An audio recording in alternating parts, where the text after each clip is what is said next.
अगर आप भी 2022 और 2023 के सेशन में किसी सेंट्रल यूनिवर्सिटी में एडमिशन लेने जा रहे हैं तो आज की वीडियो आपके लिए है। दरअसल सेंट्रल यूनिवर्सिटीज़ में एडमिशन के रिगार्डिंग काफ़ी ज़्यादा बदलाव किए गए हैं। उन्हीं बदलावों को, उन्हीं चेंजेस को आज की वीडियो में हम डिस्कस करेंगे। So hello everyone, this is Anas and now you are watching Anas classes. आज की इस वीडियो में हम बात करेंगे कि सेंट्रल यूनिवर्सिटीज़ में एडमिशन को लेकर क्या क्या चेंजेस आए हैं और आप भी 12th के बाद या फिर ग्रेजुएशन के बाद किसी सेंट्रल यूनिवर्सिटी में एडमिशन लेने जा रहे हैं तो कौन सा फॉर्म आपको भरना होगा, क्या एग्जाम देना होगा और क्या क्या चेंज यूजीसी ने यानी यूनिवर्सिटी ग्रांट कमीशन ने किए हैं एडमिशन के रिगार्डिंग। सेंट्रल यूनिवर्सिटीज में एडमिशन के क्राइटेरिया में जो चेंज किया है उसे लेकर सबसे बड़ा चेंज दिल्ली यूनिवर्सिटी के एडमिशन के क्राइटेरिया में आया है, जो कि कट ऑफ बेस पर ना होकर अब सिर्फ और सिर्फ एंट्रेंस बेस पर एडमिशन होगा। जैसा कि मैंने पहले भी अपनी इस वीडियो में एक्सप्लेन किया था कि 2022 और 2023 के सेशन में दिल्ली यूनिवर्सिटी में एडमिशन के रिगार्डिंग क्या क्राइटेरिया रहेगा। आज की इस वीडियो में हम डिस्कस करेंगे कि दिल्ली यूनिवर्सिटी के अलावा देश की और भी सेंट्रल यूनिवर्सिटीज़ में एडमिशन के रिगार्डिंग क्या क्राइटेरिया रहने वाला है, कौन सा फॉर्म आपको फिल करना होगा और 12th में जो आपने स्कोर किया है उसकी क्या इंपॉर्टेंस रहेगी आपके अंडर ग्रेजुएट प्रोग्राम में एडमिशन लेने के लिए। बात की जाए अगर सेंट्रल यूनिवर्सिटीज़ की, यानी जो यूनिवर्सिटीज़ केंद्र सरकार के अंतर्गत आती हैं, तो देश की सभी 45 सेंट्रल यूनिवर्सिटीज़ में एक CUET यानी common university test exam qualify आपको करना होगा। ये CUET का एग्जाम NTA यानी नेशनल टेस्टिंग एजेंसी के द्वारा कंडक्ट किया जाएगा, जो कि देश के अंतर्गत होने वाली लगभग सारे ही एग्जामिनेशन कंडक्ट करवाता है। वो नेट हो चाहे साइंस स्ट्रीम के रिगार्डिंग कोई टेस्ट हो, नेशनल टेस्टिंग एजेंसी ही इन सारे टेस्ट को करवाती है और यही NTA यानी नेशनल टेस्टिंग एजेंसी ही CUET को कंडक्ट करवाएगी। अब CUET का फॉर्म आपको फिलअप करना होगा। अब इस CUET एग्जाम में आप जो स्कोर करेंगे वही मार्क्स आपको देश की किसी सेंट्रल यूनिवर्सिटी में एडमिशन दिलवाएंगे। और इसके अलावा हर एक पर्टिकुलर यूनिवर्सिटी के लिए फॉर्म आपको भरना होगा या नहीं भरना होगा या रजिस्ट्रेशन करना होगा, इसको लेकर अपडेट जैसे भी आएगा वो मैं आपको बता दूंगा। लेकिन एक चीज़ फाइनल है, वो ये है कि CUET का आपका स्कोर ही आपको किसी सेंट्रल यूनिवर्सिटी में लेकर जाएगा। अब आपके माइंड में ये क्वेश्चन आ रहा होगा कि हम JNU जाएँ, AMU जाएँ, दिल्ली यूनिवर्सिटी जाएँ, जामिया मिल्लिया इस्लामिया में जाएँ, इलाहाबाद यूनिवर्सिटी में जाएं, बनारस हिंदू विश्वविद्यालय में जाएं। तो यहाँ पर एक चीज़ क्लियर है, इसी एग्ज़ाम के मार्क्स आपको किसी भी यूनिवर्सिटी में लेकर जाएंगे। अब आपको किस यूनिवर्सिटी में जाना है, किस यूनिवर्सिटी में आपको एडमिशन लेना है, ये कैसे डिसाइड होगा, इसको लेकर भी अभी फिलहाल कोई अपडेट नहीं आया है। पिछली वीडियो में जो भी अपडेट थे वो मैंने आपको डिस्कस कर दिया था और अब तक जो अपडेट आए हैं वो हम आज डिस्कस कर रहे हैं। यूनिवर्सिटी आपको किस बेस पर अलॉट की जाएगी, इसको लेकर काफ़ी तरीके हो सकते हैं। या तो आपको फॉर्म फिल करते वक्त प्रेफरेंस भरनी होगी कि मेरी पहली प्रेफरेंस ये है, दूसरी ये है, तीसरी ये है, चौथी ये है, या फिर अलग अलग सेंट्रल यूनिवर्सिटीज़ अपना अपना कुछ मार्क्स का कट ऑफ टाइप क्राइटेरिया भी सेट कर सकती हैं कि आपने अपने CUET एग्जाम में जो स्कोर किया है, अगर आप हमारे उस क्राइटेरिया को फिलअप करते हैं तो आप हमारी यूनिवर्सिटी में एडमिशन ले सकते हैं। लेकिन सभी यूनिवर्सिटीज़ के लिए एक ही कॉमन एंट्रेंस टेस्ट होगा जो कि CUET होगा। अब पर्टिकुलरली या फिर सेपरेटली आपको अलग अलग यूनिवर्सिटीज़ के लिए भी रजिस्ट्रेशन करना है या फिर नहीं करना है, इसको लेकर फिलहाल कोई अपडेट नहीं आया। जहाँ तक मेरा अंदाज़ा है, हो सकता है कि शायद अब इस एक कॉमन फॉर्म से ही आपको किसी भी सेंट्रल यूनिवर्सिटी में एडमिशन मिल सकेगा। बाकी यूनिवर्सिटी सिलेक्शन के रिगार्डिंग और जब फॉर्म्स आउट होंगे आपको फॉर्म फिलअप कैसे करना है और किस बेस पर चॉइसेस भरनी है, अगर चॉइसेस का ऑप्शन होता है तो इसको लेकर मैं आपको नोटिफाई कर दूंगा।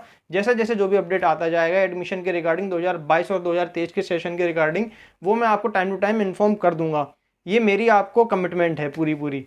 और एक बार जो मैंने कमिटमेंट कर दी उसके बाद तो मैं अपने आप की भी नहीं सुनता, और दूसरी बार कर दी फिर तो कोई मेरी भी नहीं सुनता। तो ये था CUET के बारे में, यानी सेंट्रल यूनिवर्सिटी टेस्ट एग्जामिनेशन के बारे में।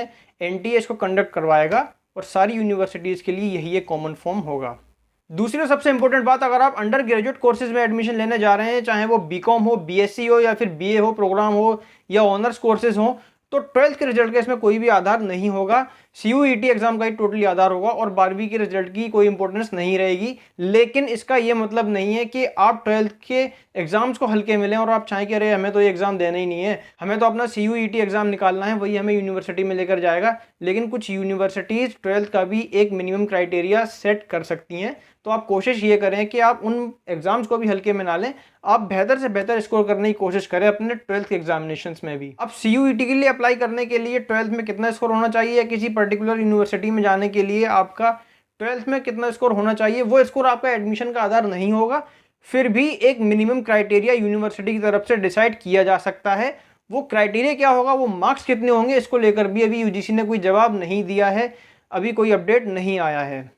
लेकिन मेरे कहने का मकसद सिर्फ यही है, मेरे कहने का तात्पर्य सिर्फ यही है कि आप अपने 12th के मार्क्स में भी अच्छा स्कोर करें।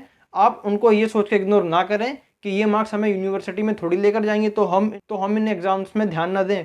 तीसरी और सबसे इम्पोर्टेंट बात यह है कि अप्रैल के पहले हफ्ते से ही यूनिवर्सिटीज़ में एडमिशन का प्रोसेस पूरी तरह शुरू हो जाएगा। अब इस प्रोसेस को यानी एडमिशन प्रोसेस को पूरा होने में 2.5 से 3 महीने का समय भी लग सकता है लगभग। अगर बाद में सीट्स और रिलीज होती हैं तो ये टाइम हो भी सकता है कि थोड़ा और आगे बढ़ जाए।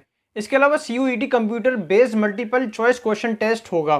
पूरी तरह computer based multiple choice question test होगा और ये पूरी तरह ऑनलाइन मेथड में कंडक्ट करवाया जाएगा NTA की तरफ से। यानी जिस भी एग्जामिनेशन सेंटर में आप एग्ज़ाम देने जाएंगे, आपको वहाँ पर ऑफलाइन कुछ भी सबमिट नहीं करना है। आपके आगे कंप्यूटर होगा, वो प्रोसेस आपको जब बता दिया जाएगा और एडमिट कार्ड पर भी सारी डिटेल्स लिखी होंगी। फिर भी मोटे मोटे तौर पर मैं आपको बता देता हूँ। ऑनलाइन टेस्ट वो टेस्ट होता है जो एक कंप्यूटर लैब में या फिर कोई एग्जामिनेशन सेंटर जो कि NTA की अलग अलग एजेंसीज या फिर ब्रांचेज होती हैं, वहाँ पर आपको जाना होता है और आपके एडमिट कार्ड पर आपका रोल नंबर होता है। उस एग्जामिनेशन सेंटर में आपको एक पर्टिकुलर कंप्यूटर के आगे बिठाया जाएगा और आपको अपने आंसर ऑनलाइन मेथड से ही उसी कंप्यूटर स्क्रीन में क्लिक करके सबमिट करने होंगे। आपको रफ काम के लिए क्वेश्चन को सॉल्व करने के लिए पेपर और पेन भी अलॉट किया जाएगा। ऐसा नहीं है कि ऑनलाइन बेस है तो आप ऑफलाइन कुछ कर ही नहीं सकते, लेकिन ये सबमिट पूरी तरह ऑनलाइन मेथड से ही होगा। आपके सारे रिस्पॉन्सेज, आपके सारे आंसर्स वहीं पर सेव हो जाएंगे और उसी के बेस पर NTA की तरफ से रिजल्ट भी रिलीज किया जाएगा। इसके अलावा बात करें CUET के सिलेबस की, तो सिलेबस को लेकर भी पर्टिकुलरली कोई टॉपिक डिसाइड UGC की तरफ से नहीं किए गए हैं। UGC ने सिर्फ इतना कहा है कि CUET पूरी तरह से NCERT बुक्स के बेस पर होगा और इस टेस्ट के क्वेश्चंस के मैक्सिमम क्वेश्चंस क्लास 12 की NCERT की बुक से आएंगे। तो आपको एंट्रेंस में अच्छा परफॉर्म करना है तो अपनी NCERT पर्टिकुलरली 12th की NCERT बुक को आप अच्छी तरह पढ़ें। मेन चैप्टर्स को आप अच्छी तरह पढ़ें, कुछ इंपॉर्टेंट लगे वहाँ पर आप हाईलाइट करें, कुछ ऑब्जेक्टिव क्वेश्चंस को भी आप पिक करें, क्योंकि फिलहाल CUET एग्ज़ाम के लिए ये अपडेट दिया गया है कि आपका पर्टिकुलरली जो सब्जेक्ट होगा, जिस स्ट्रीम से होंगे आप, तो उस स्ट्रीम के क्वेश्चंस क्लास 12th की NCERT की बुक से मैक्सिमम उठाए जाएंगे। इसके अलावा CUET एग्ज़ाम में रिजर्वेशन यानी आरक्षण के रिगार्डिंग कोई भी बदलाव नहीं किया गया है और ये एग्ज़ाम 13 अलग अलग भाषाओं में कंडक्ट करवाया जाएगा ऑल ओवर इंडिया में। तो वही क्राइटेरिया अब तक बरकरार है, इसमें कोई भी चेंज नहीं किया गया है।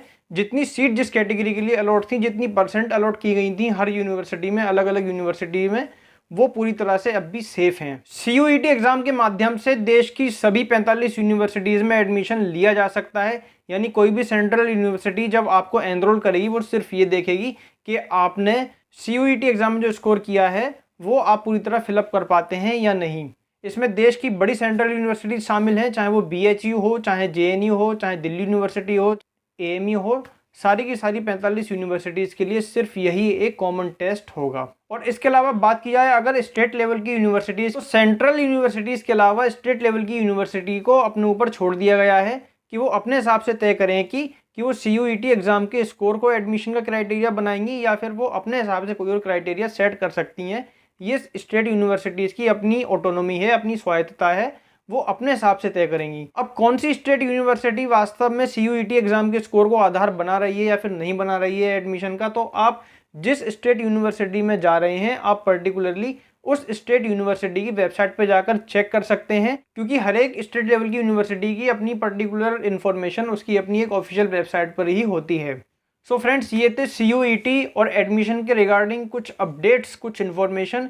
इसके अलावा जो भी आगे अपडेट आएगा वो वीडियो बनाकर आपको इन्फॉर्म कर दिया जाएगा और एडमिशन के रिगार्डिंग, यूनिवर्सिटीज़ के एडमिशन के रिगार्डिंग सारी इन्फॉर्मेशन आपको हमारे इस चैनल पर पूरी तरह मिलती रहेंगी। सो वीडियो पसंद आया तो वीडियो को लाइक कीजिए और अगर कोई ऐसा ज़रूरतमंद इंसान है जिसको एडमिशन के रिगार्डिंग कोई इन्फॉर्मेशन चाहिए, उसको साथ ही वीडियो शेयर कीजिए, अपने फ्रेंड्स के साथ शेयर कीजिए, अपने फैमिली मेम्बर्स के साथ शेयर कीजिए, अपनी सोसाइटी में शेयर कीजिए, अपनी सिटी में शेयर कीजिए। बस शेयर होना चाहिए और चैनल को सब्सक्राइब करने के साथ साथ साइड में बने उस बेल आइकन को भी प्रेस कर दीजिए ताकि आगे जाकर जो भी अपडेट या जो भी नॉलेजेबल वीडियोज़ आए उनकी नोटिफिकेशंस तुरंत आपको मिल जाएं और एक भी वीडियो मिस ना हो पाए। सो मिलते हैं आपसे किसी और वीडियो में किसी नए टॉपिक के साथ, किसी नए इन्फॉर्मेशन के साथ।